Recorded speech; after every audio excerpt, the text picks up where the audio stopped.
তামান্না তো এই বাংলার মেয়ে ছিল যে বাংলায় প্রতিনিয়ত একটা করে অভয়ার আমরা জন্ম দিয়ে ফেলছি, এই সিস্টেম দিচ্ছে, তৃণমূল কংগ্রেস দিচ্ছে, তৃণমূল ছাত্র পরিষদের জন্য একটা করে ল কলেজে অভয়া আবার নতুন করে শিরোনামে আসছে এই বাংলাতে। আমি আবারও বলছি, আজ ডক্টরস ডেতে ভাবার সময় এসেছে। আজ ডক্টরস ডেতে সেই মায়েদের সাথে কথা বলার সময় এসেছে, সেই বাবাদের সাথে কথা বলার সময় এসেছে যাদেরকে কোনো ধরনের কোনো প্রলোভন হারিয়ে দিতে পারেনি। আমি আজকে জবাব চাই বাংলাতে নির্দিষ্টভাবে আপনাদেরকে আসতে অনুরোধ করেছিলাম একটাই কারণে, আজ অভয়ারও তো চিকিৎসক হওয়ার কথা ছিল। চিকিৎসক হয়েছিল আমার মেয়েটা, ডিগ্রিটা হয়নি, এমডি ডিগ্রিটা। চেস্ট মেডিসিনের স্পেশালিস্ট হওয়ার কথা ছিল। কি বলবেন? আবার তামান্না, আবার একটা ল কলেজের অভয়া। সেই 9 তারিখের পর থেকে ঠাকুরের কাছে একটাই প্রার্থনা করি, আর কোনো বাবা মার যেন আমাদের মতো 9 তারিখটা দেখতে না হয়। কিন্তু প্রত্যেক দিনই দেখছি একটা না একটা ঘটনা ঘটেই চলেছে। এটা আমাদের খুব যন্ত্রণা দেয়। শিক্ষা, স্বাস্থ্য সব কিছুই দুর্নীতিতে ভরে গেছে। এটা আমি বলবো, এটা আমাদের সমাজ। যে আজকে আমার মেয়েটা স্বপ্ন দেখেছিল, আমরা একটা টালির ঘরে থাকতাম, তখন মেয়েটা আমার স্বপ্ন দেখেছিল মা আমি ডাক্তার হব। কথা বলতে শিখেছে তখন থেকেই ওর স্বপ্ন ছিল আমি ডাক্তার হব। ডাক্তার হয়ে ছোটবেলা থেকেই।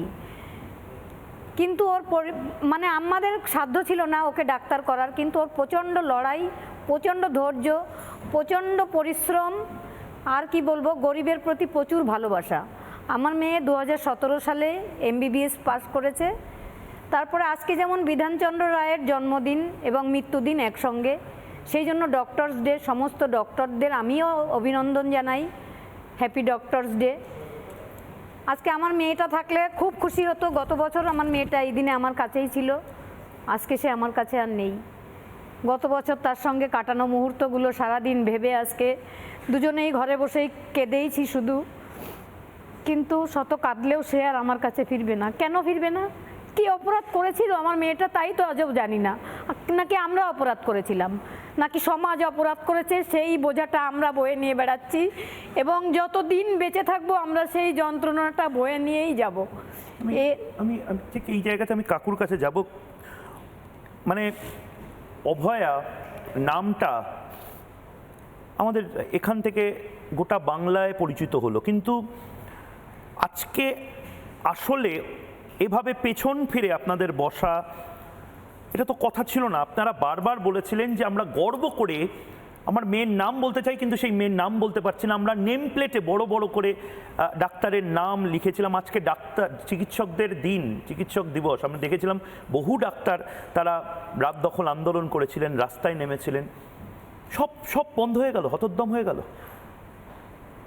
না, হতোদ্যম হওয়ার একটা আন্দোলন তো তৈরি হয়, আন্দোলনের পরিবর্তন ঘটে, সেরকমই কিছু একটা চলছে। এখন আমাদের আন্দোলনটা চলছে আদালতে।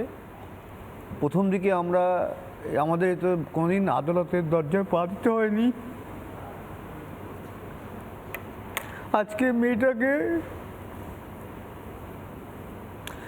একটা জায়গায় পৌঁছেছিল বলে আজকে আমাদের আদালত, উকিল, এই সমস্ত সমস্যা। সত্যি কথা বলতে কি, আমাদের দেশের যে শিক্ষিত সমাজ, আমাদের রাজ্যের বিশেষ করে এত লোভী হয়ে গেছে। আমার যে অভিজ্ঞতা এই 9 মাসে হয়েছে, শিক্ষিত সমাজ এত লোভী হয়ে গেছে, সেটা সত্যি দুঃখজনক বিষয়। এই মুহূর্তে তামান্নার মাও রয়েছে, সাবিনা মা এই মুহূর্তে আমার সঙ্গে। অভয়াকে আপনারা প্রত্যেকে চেনেন, অভয়ার মা এবং বাবা রয়েছে। আপনাদের লড়াইকে ওরা কুর্নিশ জানাচ্ছে এবং বলছেন যে আপনারা যে এত চাপের মুখেও টাকা নেননি, তার জন্য আলাদা করে কুর্নিশ। কি বলবেন সাবিনা দি? ওনাকে আমি বলতে চাই, আপনাদের পাশেও সারা বাংলা থাকবে, তামান্নার মা থাকবে, তামান্নার মা সহ পরিবার মিলে আপনার পাশে থাকবে। দিদি একটা জিনিস আমি আবার আপনাকে জিজ্ঞেস করছি। অনেক প্রলোভন, অনেক নেতা আসছে, অনেক চাপ, রক্তচক্ষু। দিদি, আপনারা ভয় পেয়ে পিছিয়ে আসবেন না তো? ময়ূকের প্রশ্ন এটা, ভয় পেয়ে পিছিয়ে আসবে না তো সাবিনারা? ভয় পাবেন না তো? না না না না না, আমার ভয় পাবার কোনো কারণ নেই। কেন, আমার একমাত্র কন্যাই নেই, আমার বাঁচার স্বপ্নটাই নেই। আমার বাঁচার স্বপ্নটা হারিয়ে গেছে। ওর আব্বু, তামান্নার আব্বু বলছে আমি কি নিয়ে বেঁচে থাকবো সেটাই আর নেই। তো ভাবতে পারছে না যে বেঁচে থাকা কি না থাকা সমান, আমাদের দুজনের বেঁচে থাকা না থাকা সমান। তো যতই গুন্ডারা ভয় দেখাক, যাই করুক, আমাদের পিছিয়ে আসার কোনো মানে নেই। পিছিয়ে আসার একদম পিছিয়ে আসার দরকারই নেই, আমরা পিছিয়ে আসতে চাই না। নানা ধরনের কন্টেন্ট দেখার জন্য লাইক করুন, শেয়ার করুন আমাদের ফেসবুক পেজ, সাবস্ক্রাইব করুন আমাদের ইউটিউব চ্যানেল। পাশাপাশি অন্যান্য ব্রেকিং নিউজের জন্য অবশ্যই চোখ রাখুন রিপাবলিক বাংলায়।